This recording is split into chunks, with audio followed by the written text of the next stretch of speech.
दुनिया का सबसे बड़ा जहाज टाइटैनिक जब पानी के भीतर डूब गया था तो दुनिया भर के लोगों को 75 साल लग गए सिर्फ इस बात का पता लगाने में कि आखिर टाइटैनिक जहाज डूबा किस जगह पर है। अब आप इसी से अंदाजा लगा सकते हैं कि समंदर कितना विशाल होता है। स्टोरी स्फीयर की इस वीडियो में स्वागत। कहते हैं टाइटैनिक जहाज इतना बड़ा था कि उस ऊपर लगे चिमनी में से पूरी की पूरी रेलगाड़ी गुजर सकती थी, लेकिन इतना बड़ा होने के बावजूद भी समंदर में वो किस जगह पर डूबा है, सिर्फ इसी बात का पता लगाने में दुनिया भर के लोगों को 75 साल लग गए। 100 से ज्यादा साल बीत जाने के बाद भी आज तक टाइटैनिक जहाज को पानी से बाहर नहीं निकाला गया। ये घटना साल 1985 की है, जब अमेरिका के एक फोटोग्राफर ने करोड़ों रुपए खर्च करके आखिरकार उस जगह का पता लगा ही लिया जिस जगह पर टाइटैनिक हमेशा के लिए दफन हो गई थी। लेकिन इतने साल बीत जाने के बाद भी और इतनी सारी टेक्नोलॉजी आने के बाद भी आज तक उस डूबे हुए जहाज को पानी से बाहर नहीं निकाला गया। इसी कारण बहुत से लोगों के मन में सवाल होता है कि आखिरकार टाइटैनिक को बाहर क्यों नहीं निकाला गया। क्या लोगों ने जानबूझकर टाइटैनिक बाहर नहीं निकाला? तो दोस्तों, सबसे पहले तो आपको बता दे, टाइटैनिक जो कि पूरी दुनिया का उस वक्त का सबसे बड़ा जहाज था, उसका वजन 1,43,000 टन से ज्यादा था और टाइटैनिक समंदर के जिस डूबा था वहां पर समंदर की गहराई लगभग 4 किलोमीटर थी। सबसे पहले तो एक इंजीनियर ने कहा था कि टाइटैनिक जहाज को निकालने के लिए उन्हें बहुत सी भारी भरकम और मजबूत चुंबक का इस्तेमाल करना पड़ेगा, लेकिन अफसोस आज तक हम इंसानों के पास ऐसा कोई मैग्नेट या फिर कहीं चुंबक है ही नहीं जितनी भारी भरकम जहाज को 4 किलोमीटर की गहराई से बाहर निकाल सके। एक और अजीबोगरीब सुझाव देखने को मिला जब एक इंजीनियर ने कहा कि पिंग पोंग बॉल की मदद से टाइटैनिक को बाहर निकाला जाए। हम उस लाइटवेट पिंग पोंग बॉल की बात कर रहे हैं।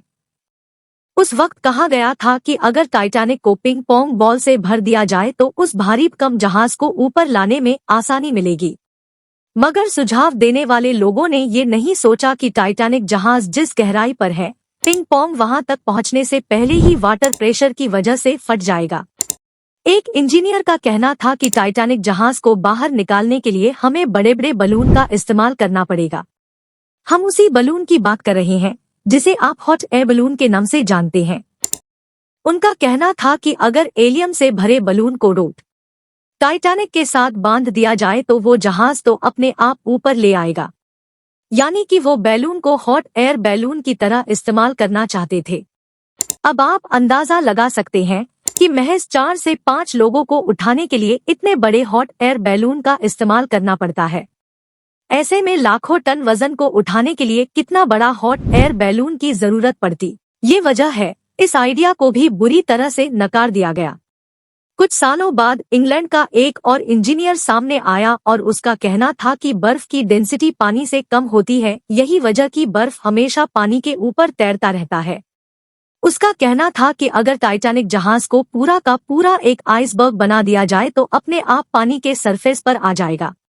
वो इंजीनियर चाहता था कि टाइटैनिक जहाज के चारों तरफ मौजूद पानी को जमा दिया और ऐसा करने पर वो लिक्विड नाइट्रोजन का इस्तेमाल करना चाहता था।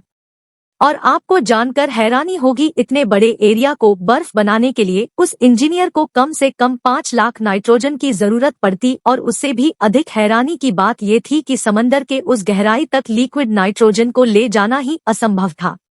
यही वजह की आइडिया भी बेकार हो गया। इसके बाद एक और इंजीनियर सामने आया। पहले रोबोटिक मशीन को समंदर के भीतर भेजकर टाइटैनिक जहाज को अच्छी तरह से साफ करना पड़ेगा। ऐसा करने से टाइटैनिक जहाज का वजन कम जाएगा। इसके बाद टाइटैनिक जहाज को एक हाई क्वालिटी के वायर से बांधना होगा और उसके बाद दुनिया के सबसे मजबूत सबमरीन का इस्तेमाल करते हुए टाइटैनिक जहाज को बाहर खींचना होगा। और हैरानी की बात तो ये है कि टाइटैनिक जहाज को साफ करने से लेकर उसे हाई क्वालिटी वायर से बांधने तक काम रोबोटिक मशीन के जरिए ही करना था। ऐसा करने के लिए उस इंजीनियर को कम से कम 20 मिलियन किलोवाट बिजली की जरूरत थी, लेकिन समंदर में किनारे से लगभग 600 किलोमीटर दूर तक इतनी भारी मात्रा में बिजली को पहुंचाना संभव ही नहीं था। ऐसा करने के लिए उन्हें बीच समंदर में पावर हाउस बनाना पड़ता, जिसे बनाने में करोड़ों रुपए खर्च हो जाते और टाइटैनिक जहाज को वहां से निकालने के बाद वह करोड़ों रुपए का पावर हाउस किसी भी काम का नहीं रहता। यही वजह कि बजट को देखते हुए इस आइडिया को भी बेकार साबित कर दिया गया। टाइटैनिक को बाहर कैसे निकाला जाए? इससे पहले कोई भी ये सवाल उठाए कि आखिर क्यों निकाला जाए, क्योंकि उस जहाज को बाहर निकालने के लिए करोड़ों डॉलर खर्च करने की जरूरत थी। और अगर कोई कंपनी जहाज को सक्सेसफुल बाहर निकाल भी लेता तो बाहर निकालने के बाद उस जहाज का कोई यूज भी नहीं था। कुछ लोगों का कहना था कि टाइटैनिक जहाज को बाहर निकालकर उसे किसी म्यूजियम में रखवाया जा सकता था। लेकिन दोस्तों, आपकी जानकारी के लिए बता दें कि टाइटैनिक जहाज को बाहर निकालने में जितना पैसा खर्च होता उसे म्यूजियम में रखने के बाद अगले 100 साल में भी उतनी अधिक कमाई नहीं की जा सकती थी।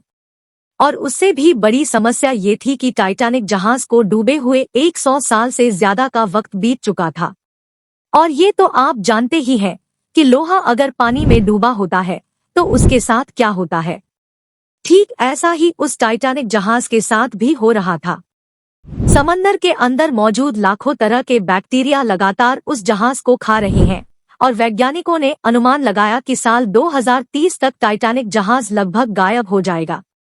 दोस्तों, उम्मीद है ये जानकारी आपको अच्छी लगी होगी। वीडियो अच्छी लगी हो तो लाइक कीजिए, हमारे चैनल को सब्सक्राइब करके बेल आइकन को ऑन करना बिल्कुल मत भूलना है। धन्यवाद।